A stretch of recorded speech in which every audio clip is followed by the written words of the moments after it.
Барлықтарыңызға сәлем. Мен палауды қалай жасаймын? Ол үшін бізге ет керек. 300 грамм ет алдым. 4 бас сәбіз, 3 бас пияз.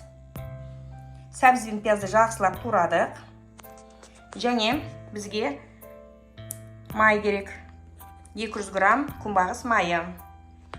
1 килограмм күріш, тұз және қосылатын ингредиент бұл зіря. Қанымызды отқа қойдық. Оған майымызды құйдық.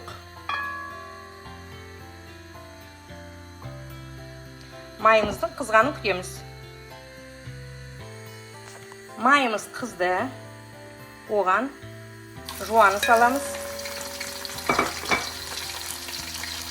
Жақсылап салып, араластырамыз.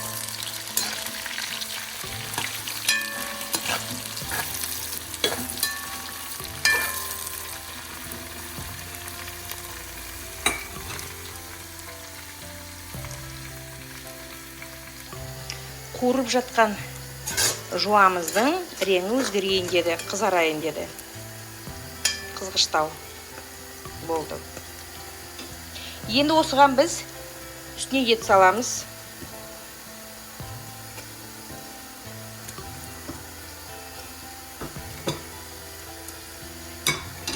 Бірасына бетін қуырамыз. Сосын араластырамыз. Пиязды көбірек қуырып жатқанның себебі палауымыз қызыл, әдемі рең береді. Егер де пиязды көбірек қуырмасақ, палауымыз ақ палау болып қалады. Енді осының үстіне біз сәбізімізді саламыз.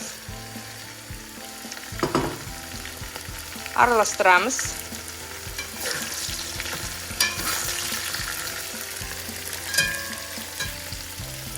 Суымыз қайнады. Мені үстіне құйып жатырмын.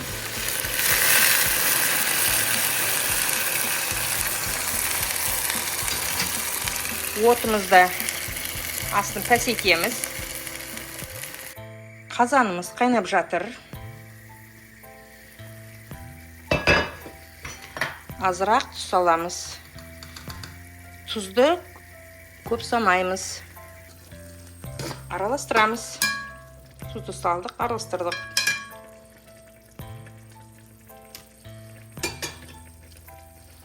Қайтадан етін жауып қоямыз. Сол арада біз күрішімізді жақсылап жылы суға жудық. Енді осының үстіне біз 1 қасық тұз саламыз.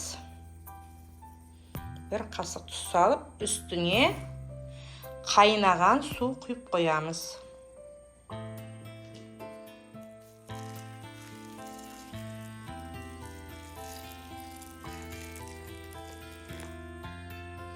Қайнаған су құйдық. Қозғап қойсақ болады. Тұз барлық жеріне сіңуі керек. Суымыз күріштен асып тұру керек. Күрішіміз 20 минуттай тұрады. Одан кейін суды ағызып тастаймыз. Тұз салған себебіміз күріш езілмейді. Тұзды суды төгіп тастағаннан кейін күрішті ұзақ ұстамаймыз. Енді мына жерде біздің етіміз пісті. Күрішті кекпірмен әдемілеп саламыз.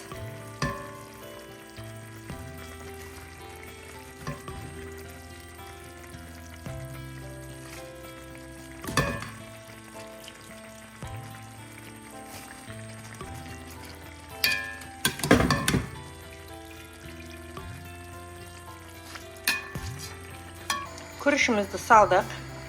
Су 1-2 сантиметрдей жоғары болу керек күріштен. Күріш астында батып тұру керек. Күрішіміз қайнап жатыр. Суы тартылып жатыр. Суының реңі қызыл.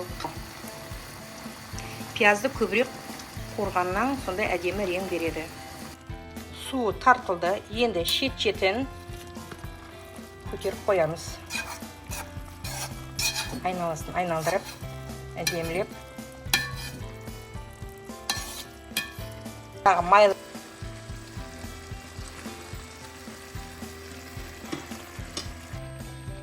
бетін жақсылап жауып қоямыз қақпағына. Палауымыз дайын болды. Астарыңыз дәмді болсын.